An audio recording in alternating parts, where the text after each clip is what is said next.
Good evening and welcome back, Poetry Lovers. It is I, ZM Wise, and here I am with Professor Michael Woodson, who currently teaches English Comp 1 and 2 at Lee College in Baytown. So, Professor Woodson, could you please, to start us off, give us a brief overview of how you got started in the writing world? Very good. Thanks for the interview. I look forward to your program. Of course. Yeah, I started in the writing world, like most of us do, doing creative writing in high school. And I got a PhD in Shakespeare from the University of Houston, and that entailed a lot of writing. And I wrote critical literary analysis, and I wrote pieces for the radio, KPFT, for 15 years. I did a show on KPFT, and for 10 of those, I did a weekly essay. It's published here and there. I'm not really that tuned into, the world where people are publishing their works. Definitely. But I've done a bit of that. Definitely. You as an individual, how do you separate academic pieces with more creative pieces? Um, well, I never went for the academic pieces. I had to write, criticisms for classes and a book. But I found teaching community college rewarding, and what I imagined of the universities didn't really attract me that much, so I never really even pursued um, a role in graduate level writing or professional literary criticism. And um, the one I think seems to be, you tell me what the value of scholarly writing is, or if it even goes on today. Mm-hmm. I'm sure if you're at the finer universities, you're cranking out a lot of literary analysis, most of it cultural, and I wasn't really in tune with the shift since the 90s of cultural criticism, but that's definitely where it is, right? Definitely. A kind of sociology.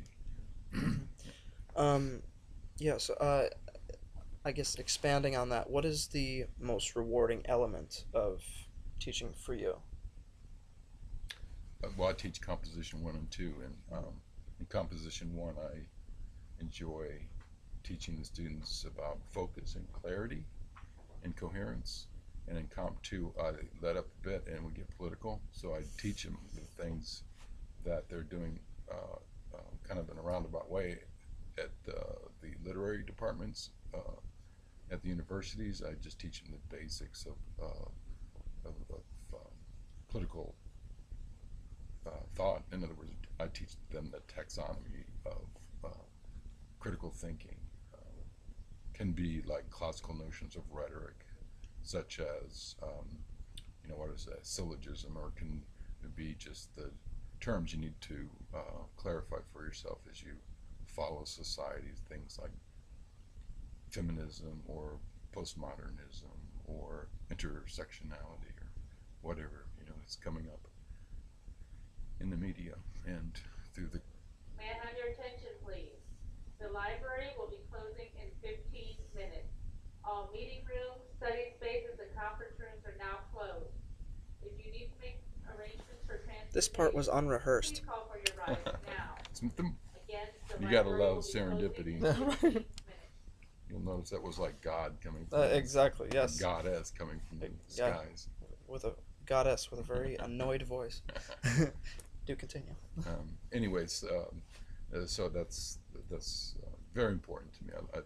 I think students can get clarity if they can sort of get their footing on what it is to be a liberal or a conservative. And I don't get into big definitions of it, just kind of the common understanding of it. My hope in Comp 2 is to teach them that it is confusing, muddy, like often contradictory and absurd society, and if they know that, they can sort of start to judge things from there, and that's really all we get from the mainstream media, and of course that affects how we talk with people. Of course, with our family members at work, you can't walk into life without. I mean, if you're a farmer, you can talk for a while about the new veterinarian, but eventually you're going to get around to Trump again, of right? course. And so that just it saturates everything, and I do the most I can to help them know it's okay, that they're like confused with it, and that itself is a good place to start. Definitely. Who or what are some of your key influences in your writing, and have you channeled their energies at all? Yeah, I'm reading a lot of short stories these days, so I'm just picking up the classics at half price books. I'm kind of not going through Amazon because now they're too big, and so I'll do my little thing and shop at half price books. Uh, uh, but I mean, if I listed the writers, it's always kind of odd for people to hear. But I'm really, I guess I'm kind of a chameleon, where it seems like if I read somebody, then then I'm practicing writing in their voice or something, which is okay. If I have 15 different pieces and they have 15 different voices, maybe that's my voice. But I mean, for a while I was totally keen on Flannery O'Connor, and I read her until like I was like numb on it. Like I'd still like it, but like I kind of felt like I got to the bottom of it. And Chekhov, of course, is something else. Finished Bukowski, and was wondering why I enjoyed reading, the grungy life so much, and Melville always is great to sort of baffle through, because I feel like he's the closest thing to a dialectic thinker that we have, which is to say, he sets up these positions between authority and the oppressed or something. I don't know, that's not the word I want, but then he plays those dynamics, and the authority can be a good authority, and it can be confused as the person that's subordinate, and he can actually be subordinate in a strange, and you can have all these different facets. And I've just read, I've got 2 bookshelves full of short story books, and right now I'm sort of cranking away on short stories, and I've always written short stories, and just I feel right now that they're very two-dimensional, so I'd be critical of myself.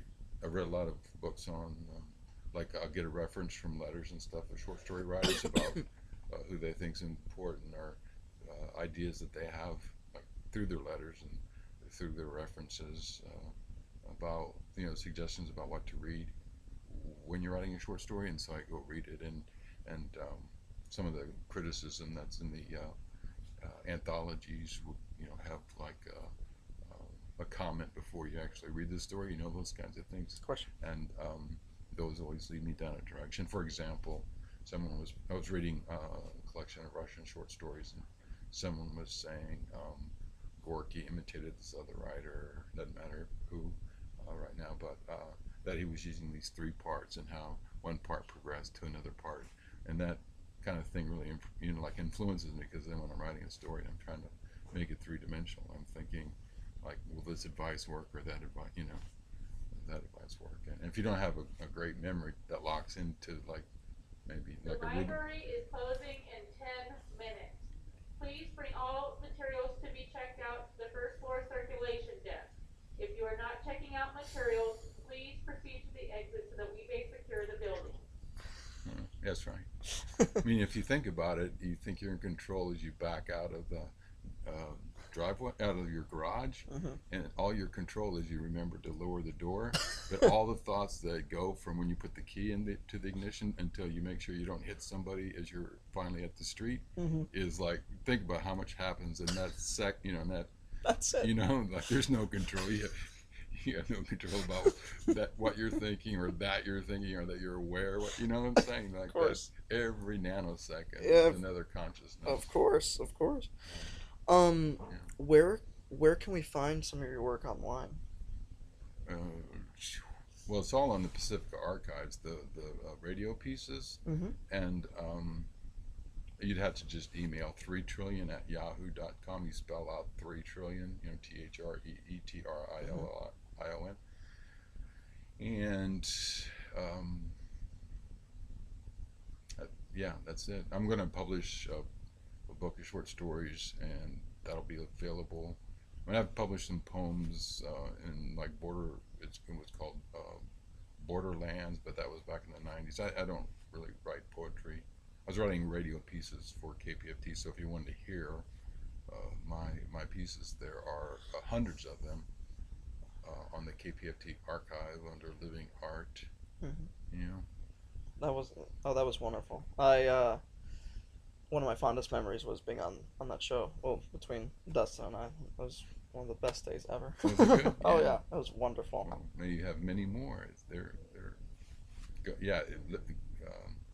Having a radio station is really great. Like it gives access to, like, just Living Art gave access to anybody who sent me an email. Definitely. No, I love your group was so diverse, and I learned so much about just the arts in general, and just let alone their individual involvement. Yeah. And how they impacted the community and around them and whatnot. I don't know what it means, but Houston was not quite the art zoned city that it is. I think it's sort of, I don't know, part of me thinks it's still kind of rustic, Houston, but there's a lot of money there, right? There's a lot of money in Midtown. There's a lot of money at the alley, and whatever you think about it, like it has kind of grown up. I think there are a lot of different glossy art magazines and stuff. So if you're looking for the scene, I think it may be there now, but in the late 90s and early 2000s, I think it was still pretty raw, and downtown wasn't built up and that kind of thing. And I'm saying, as Living Art really did track a huge swath of the scene. So I think if you're doing research on art in Houston, I mean, you'd have to go to Living Art, Of course. to see it. And me, I just asked questions. I think it was pretty good. Mm-hmm. Okay, guys, they are shutting down everything downstairs. Yeah, so I understand. I'll have to secure the building. Of course. Well, thank you very much for appearing with us today, and thank you very much for giving us access to some of your work and telling us about your involvement, what you do for the community. It's my And- honor, yeah. Of course, and long live the arts. Long live the arts, yes. Signing Freedom, out. liberation.